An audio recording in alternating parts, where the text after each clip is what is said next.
Hanoi? Around that, but in Hanoi it's just a bit expensive. In Hanoi? Yeah, higher price, sorry. Yeah, it's okay. From the food it's okay. It's okay. I don't want to talk about this anymore. Let's change this. So, well, do you know where Uruguay is?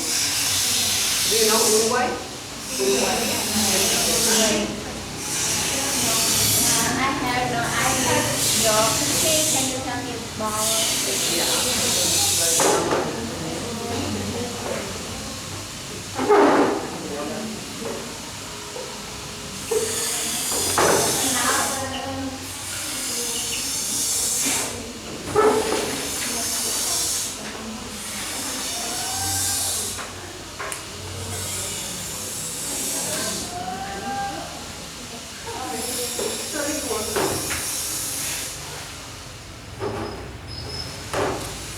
So that's the name of our country. Do you know it?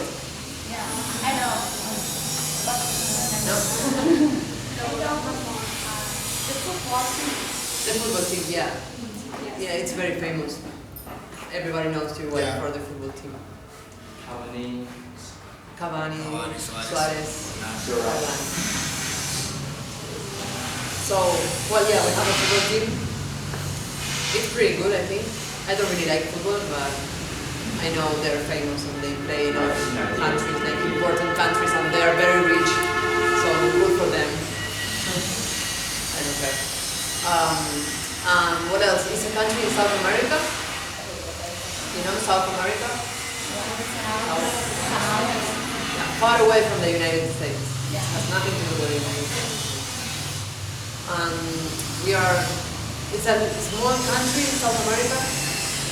We have 3 million people living there, more or less. Maybe 3 million and a half, right?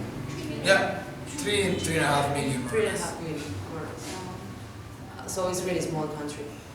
And it's really quiet.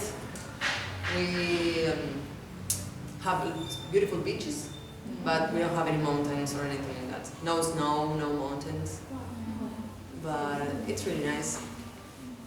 You want to say something about Uruguay? So how about you are a teacher, we teach this school, deaf children. So we are really excited to know a little bit how would you do facial expressions. Well, I faces this thing. Yeah. Why not teach them and then this body language. Okay, if you want to learn some signs? Yes. Yes. Of Okay. course. Well, I work, first I can tell you what I do. I work with deaf students, not children, they are more teenagers and adults. I work in high school, so we have like deaf groups. Like one high school is only for deaf students, and there's another high school that have like in the same classroom deaf students and hearing students. So in both places, the teacher speaks Spanish, because in Uruguay we speak Spanish. Yeah. We don't speak English, Spanish. So the teacher speaks Spanish, and I translate to sign language for the deaf kids. And when the deaf kids talk in their sign language, I translate to Spanish so the teacher can understand.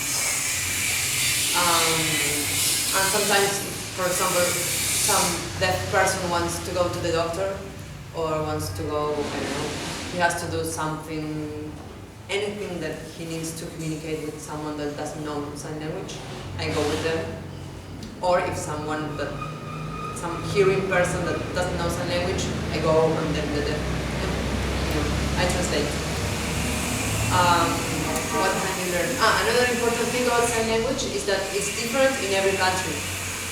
So here in Vietnam, I've read there's 3 different sign language, north, in the center, and in the south. There's different kind of sign language. And so the same happens with Uruguay. We have an Uruguayan sign language, there's Argentinian sign language, then we have like American sign language from the United States, and every country has its own sign language.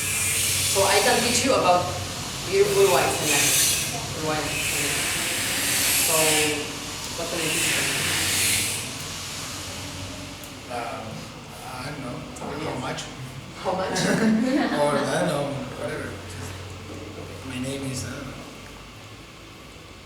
Thank you for your help. My name is, you can say my name, this is name, and then you spell your name. You want to learn the alphabet? The alphabet? Like A, B, C. Okay. A, B, C,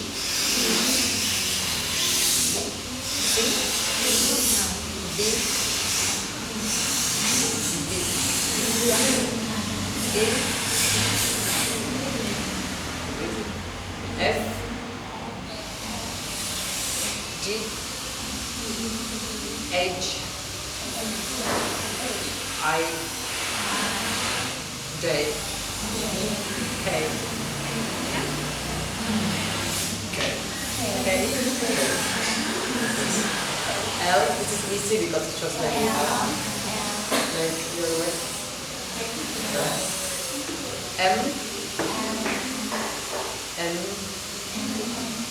O, P, Q, R, S, T,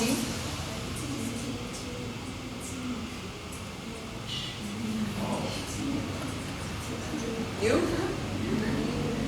V, W, X, Y, and Z. Good. And if you want to clap like this, no, it's like this. That is the same in all the world. So if you want to clap sometime with deaf people, because they don't hear. So if everybody claps, they don't know. Yeah. But if you do like this, you can see lots of people doing like this. So it's the same effect that clap. So my name is Cecilia. Cecilia. It was really fast. And then good morning is like this. Good morning.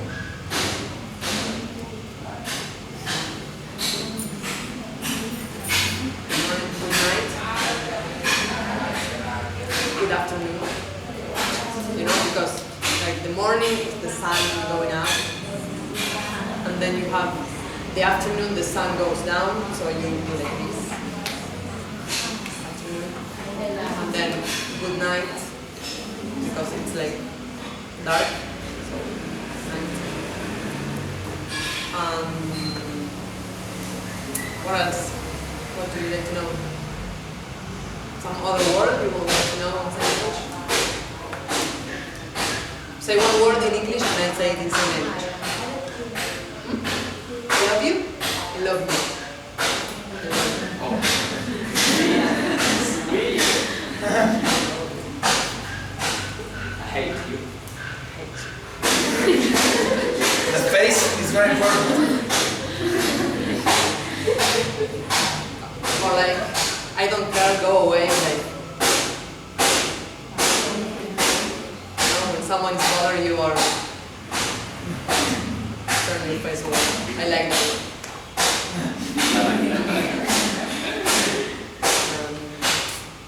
Other word? Get out. Get out. Get out? Get out? It's like, get out.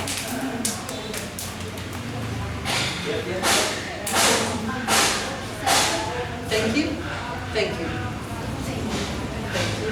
You're welcome. Thank you. You're welcome.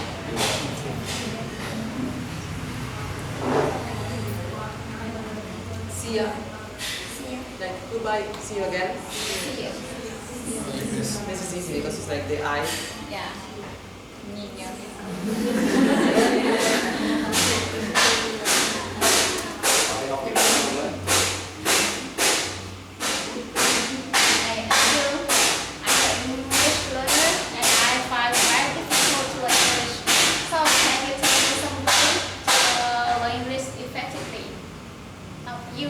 You know what? Yes, yes. That's your subject. I think that the best way to learn English or any language is to speak to people.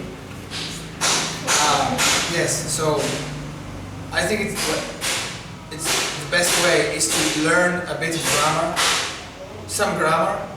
Don't focus on grammar because it's boring, but just learn some grammar and then just talk to people, watch TV shows, listen to music.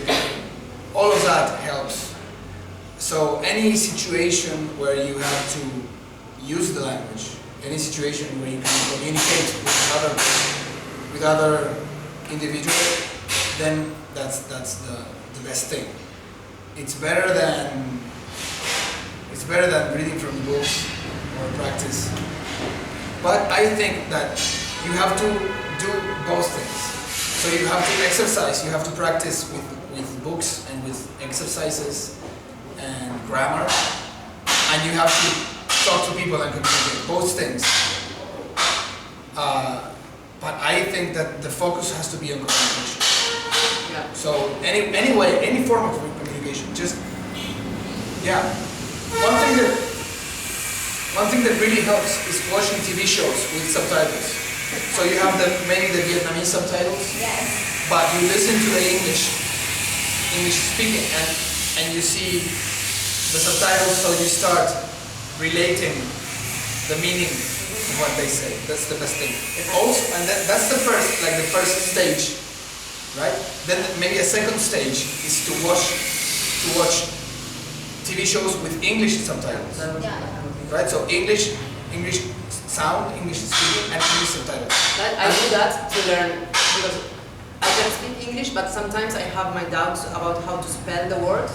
So I watch movies with English subtitles to try to fix how the words are written, because I can tell them, but because I learned a lot watching TV, hearing in English and reading in Spanish.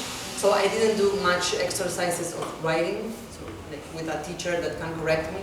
So I have some problems with some words that I don't know how to write them. And it really helps me to watch movies or TV shows with English subtitles. So you get to hear the word and you know how you spell it. Sure, yeah. And then I think the third stage after that is watching without subtitles. Yes. So only hearing. That's a great challenge, but it's really good to train your ear to the language. And you can get, nowadays with internet, you can get to listen to so many different accents and different registers. You know that all the languages have different registers. So you can speak formal, like very polite formal English, or you can speak like more casual English, right? And those are different registers, and they have different words and different expressions. So if you watch television, you can get to hear, I don't know, for example, Game of Thrones. Do you know Game of Thrones? Yeah. So if you watch Game of Thrones, it sounds like very old English, Yeah. right? But if you watch Friends, Yeah. I know. it sounds like nowadays more modern kind of. Yeah, modern and from the United States. From the United States and from New York, which is very peculiar. They have their own way to speak in New York City. So having the chance to listen to all of that gives you a wide idea or an insight of what you're. And that's great. Yeah, and another thing that, for what I've seen, that when you go to talk to a foreigner, you have to be confident talking about some other subjects besides the one you feel comfortable, like the city, the weather, the food, that they're interesting, it's nice to talk about that, but sometimes what I see is like when I ask something of one subject that they don't really practice much, you don't want to talk. But you have to talk anyway, you have to try to express yourself because the idea is that the language allows you to say anything you want, so you have to start trying talking about anything, So not be always in the comfortable area of the things that you already know, but try to talk about some other things that you don't know, and that's the way to learn. Because if you're talking to a foreigner, you can ask him how to say some word, or you can describe the word that you don't know, and you can tell him the word, so there you learn. Yeah, that's a way to have an actual conversation with someone. When you're speaking to your friends, you don't have a set of questions that you know beforehand. You're just talking. You don't know what's going to happen. It's random. It's not random. It's unpredictable. So when you go talk to someone, just feel free to express your opinions, talk about anything. Because I think that one thing that Vietnamese people have, and is something that you have to value and take care of, is that you are very brave in talking to foreigners. Yeah. All of these people come here today. Yeah. That's For amazing. me, it's amazing. In Uruguay, it would never happen. Right? Sunday, no one goes. Yes, you have so much determination, you want to learn, so you go and you take the chance to speak to someone, right? And that's great. And so I think that all that courage that you have, and you're so open, that you have to take that further and just talk about anything. And yeah, because people want, I mean, as much as you want to speak to foreigners, foreigners want to speak to you too. And they want to learn about Vietnam. That's an important thing Right? to know. That Yes. it's not only for us that we are foreigners, so we really feel like we are foreigners because we are really different to everybody here, and everybody can say that we are not Vietnamese. Yes. So we really want to talk to Vietnamese people. It's not like you come to us and say, I'm not helping you, Yes. you know? Because you sometimes, I've heard like, yeah, foreigners, they help us so much. Yeah, we help, but we also want to talk and to know and to share with you, you know? It's not only that we want to teach you English, you know? It's like we want to talk and we want to know also. So sometimes don't feel like foreigners are doing you a favor on talking to you, you know? Favor what? Yeah. It's like, It's not a favor. it's not a favor, it's just sharing. Sharing. And It's sharing. Yeah, taking advantage that you have like a common language that you can share and talk in that language. So it's good for you, but it's also good for them and for us. Because the whole point of going to a new country is to know the landscape is beautiful, the pagodas are beautiful, but the most important thing is to get to know the people. So if you have the opportunity to talk to someone, it's great. That's why I spent so much time the other day talking with people that you said, you know, it's like, yeah, they were like, thank you so much. Okay, yeah, but thank you too, because Yes. you came to talk to me. I'm glad for that Yeah. too. Okay. Like, we'll start like, we don't want to talk. We'll change the subject. We don't want to the best way to learn. We want to deal the situation we are struggling. Each individual student are struggling. Like for example, I'm struggling with speaking skills. How do I deal with it? How do I solve my problem? Like in terms of pronunciation, or I mean, Pronunciation. yeah. Yes, well, that's, for me, that's a difficult thing to say. I don't know, because I know what my trouble, like what as a Spanish speaker, I struggle with some sounds of English that are difficult for me. But if you speak Vietnamese, then it's a completely different story, you know? So I don't know, Yeah. you know what I mean? Like, I don't know, I don't know what is difficult for you, you know? I mean, when you struggle with the sounds, the sounds in Spanish and English, what do you do? Like, we need your experience. It's just like, we need some experience. How do you overcome it? It's not, we just run away. Yes, I get your point. Yeah. Okay. I don't remember. No, yeah, I guess for me it's all about articulation, like the way you move your mouth, Yeah. right? So it's like I think that I think about every sound, every letter that the word has, and try to put it there somewhere, you know, when I speak. So I try to, it's like you're chewing a gum, you know, and so everything has to be pronounced correct. Like English pronounces all the letters, like not all of them, but it's it has a lot of consonants, right? Yes. So I think that what I do as a Spanish speaker is try to pronounce the consonants very clearly, right? Yeah. That's my struggle, at least. That I feel that the way we speak Spanish, consonants sound different. So when we want to speak English, we have to make an effort to say the consonants clearly. Yeah, so that's what I do. I don't know. And also listening. Listening to people talk. Yeah. For me, it's hard to guess. I cannot guess how a word sounds just from reading it. I need to listen. Someone says the word, and I can copy that. But just reading it and looking at the IBA phonetic alphabet, for me, it doesn't help. I need to listen because I trust my ear. Listen and repeat. Listen and repeat. Sometimes, yeah. What's the hardest thing about English for you?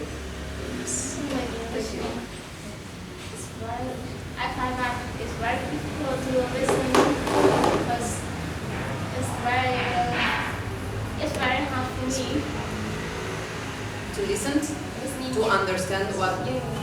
what people say.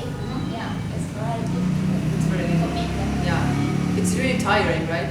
Yes, After a while. And I have to have headphones. Yeah, I remember when I was learning sign language, maybe looking at someone speaking sign language for 15 minutes, at the beginning it was okay, and then my brain went like, and I stopped understanding. Like Yes, at one point like I smoke coming out of your head. I was watching, I was looking, and I was just only seeing hands doing like this, and I couldn't understand anything. So it happens, and you have to make an effort and keep going. Yes, but one thing is important, I think, is don't push yourself. Like, okay, you want to listen to English, so you choose a TV show, I say 1 hour, okay, so one chapter of Game of Thrones. How long is that? 1 hour? 1 hour. More or less 1 hour, right? Okay, maybe after 20 minutes, you're very tired. Okay, stop. Yeah. No problem. Yeah, Just after- stop and then, when you stop understanding, Yes. you're not gonna understand just by Yes. keep looking at it. yeah, stop, go for lunch, call your friend, I don't know. Speak